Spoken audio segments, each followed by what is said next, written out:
28, 31 और 2 ये तारीखें याद रखो। 28 अगस्त को बीजेपी के एक सपोर्टर ने नरेंद्र मोदी को मां की गाली दी।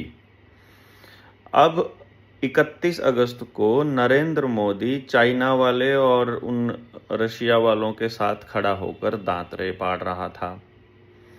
फिर 2 तारीख को आकर के अचानक से वो मगरमच्छ के आंसू रोने लगा। 2 सितंबर को ठीक 6 दिन के बाद उसे गाली लगी वो।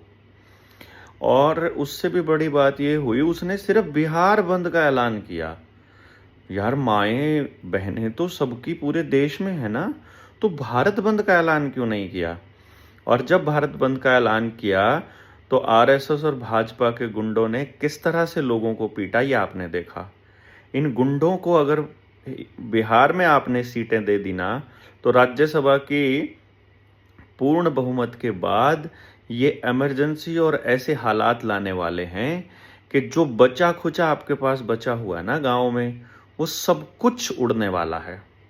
और गांव के लोगों को एक बात और सोचनी पड़ेगी, अगर अपने कुएं बचे होते और गांव में कच्चा होता और खेतों में ये पेस्टिसाइड डालकर बिल्कुल सख्त ना बना दी होती ज़मीन, तो 3 से 4 दिन में ज़मीन सारा पानी पी जाती है, सारा अंडरग्राउंड वाटर भी खड़ा हो जाता और रिफ्रेश हो जाता इनके छोड़े हुए पानी के बाद।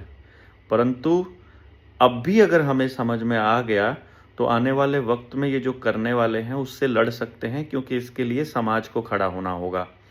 यदि आज के वक्त भी एक दूसरे की मदद आम जनता ही कर रही है, तो हमें कोई अपने ऊपर राज करने के लिए क्यों चाहिए? ये बड़ा सवाल है और सबको इस सवाल का जवाब मिल बैठ करके ढूंढ लेना चाहिए।